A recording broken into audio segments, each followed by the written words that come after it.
ready to bounce back stronger than ever. Let's do it. Today, we're doing a deep dive into rebuilding your self-esteem. After those inevitable setbacks, life throws our way. We've all been there.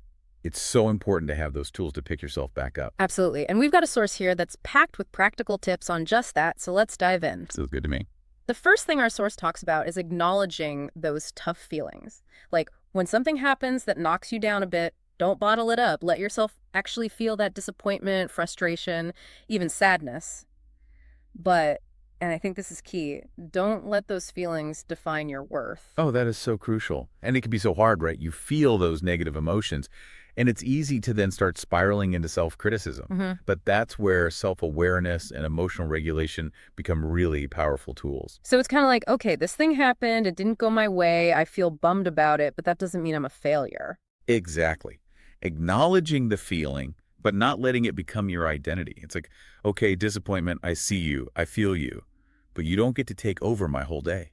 I like that. So how do we actually do that? Because those negative feelings can be pretty intense sometimes. For sure. It's not always easy. Huh. But there are a bunch of practical things you can try.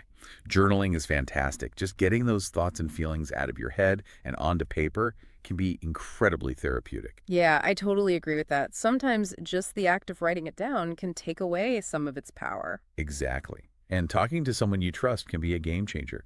A friend, family member, therapist, anyone who can lend a listening ear and offer support. It's like that saying, a problem shared is a problem halved. Right.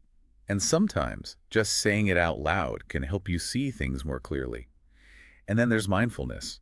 Practicing mindfulness can really help you observe your thoughts and feelings without judgment. So instead of getting swept away by that wave of negativity, you're kind of riding it out, observing it from a distance. Exactly. And over time, as you build those emotional regulation muscles, you'll find that you're better equipped to handle those inevitable ups and downs. It's like anything else, practice makes progress.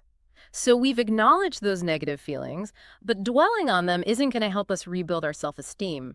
So what's next? Well, once you process those initial feelings, it's time to shift your focus to your strengths. Ooh, I like this part. It's so easy to get caught up in what we're not good at that we forget all the amazing things we are capable of. Exactly. It's like that saying, you can't see the forest for the trees. Sometimes, when we're too focused on our flaws, we miss the bigger picture of all our strengths. Okay, so how do we even start identifying those strengths, especially if our self-esteem has taken a bit of a hit? One powerful exercise is to think back to times when you felt truly accomplished or proud of yourself. What were you doing? What skills were you using? It's like a highlight reel of your best moments.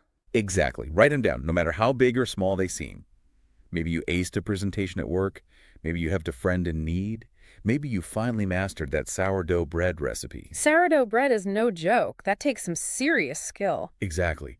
The point is, each of those accomplishments, no matter how small, highlights your strengths. So it's like we're gathering evidence of our awesomeness. Exactly. And as you start focusing on those strengths, you'll find that your self-perception begins to shift. You start seeing yourself as capable, talented, and worthy. It's like you're retraining your brain to focus on the positive. Precisely. And that shift in mindset can be incredibly powerful. So acknowledging those feelings, focusing on our strengths. What's next in this self-esteem toolkit? Well, our source says that setting goals is super important, but not just any goals. We're talking about achievable goals. Because when you're rebuilding your self-esteem, setting the bar too high can actually backfire. That's so true. After a setback, it's easy to fall into the trap of thinking you need to accomplish something huge to prove your worth. But that can actually set you up for more disappointment if you don't reach that goal right away. So instead of saying, I'm going to run a marathon next month, even though I haven't gone for a run in a year. Exactly. It's about setting those smaller, more manageable goals that you can actually achieve. That's where SMART goals come in. Specific, measurable, achievable, relevant, and time-bound. So instead of that marathon, maybe I start with, I'm going to go for a 20-minute walk 3 times this week. Perfect.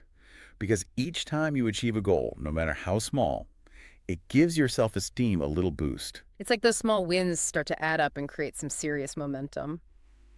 Okay, so we've tackled acknowledging feelings, focusing on strengths, setting achievable goals. What's next on the agenda for rebuilding our self-esteem? Well, we can't underestimate the power of our environment. Our source talks about the importance of surrounding ourselves with positivity, which I think is absolutely crucial, especially when we're feeling a bit vulnerable. Oh, 100%. You know that saying, you are the average of the 5 people you spend the most time with. Right. The people we surround ourselves with have a huge impact on how we see ourselves. It's like if you're constantly around people who are negative and critical, it's hard not to start internalizing those messages. Exactly. On the flip side, when you surround yourself with people who are supportive, encouraging, and genuinely believe in you, it can make a world of difference. It's like they're holding up a mirror, reflecting back all the wonderful things they see in you. And sometimes that means making some tough decisions about the relationships in our lives.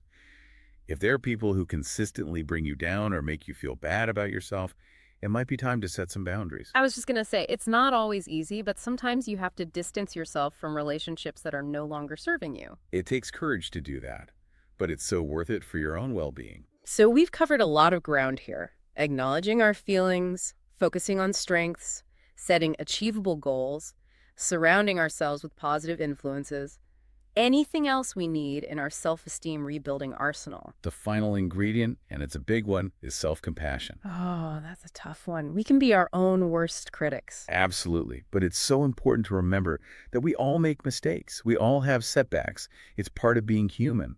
Self-compassion is about treating yourself with the same kindness and understanding you would offer a close friend going through a tough time. So instead of beating ourselves up for every little misstep, we offer ourselves a little grace. Exactly. It's about acknowledging that you're doing the best you can with the resources you have in this moment. Do you have any tips for how to actually cultivate more self-compassion?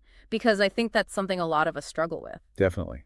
One practice that can be really helpful is self-affirmation. Oh, I love affirmations. They can be so powerful. So start by identifying any negative self-talk patterns you have. What are those phrases or words you tend to use when you're being self-critical?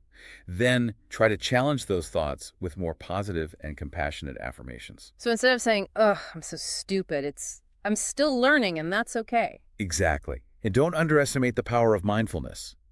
When you find yourself spiraling into self-criticism, pause, take a few deep breaths, and gently guide your attention back to the present moment.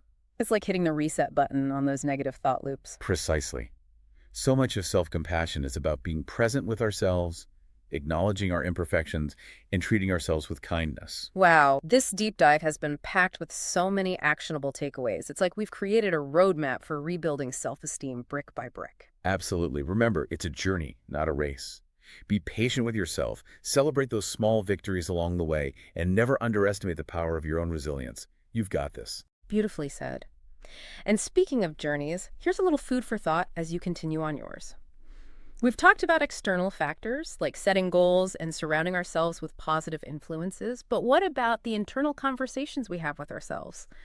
That inner voice can be pretty loud sometimes. So how can we become our own best cheerleaders, even when faced with challenges?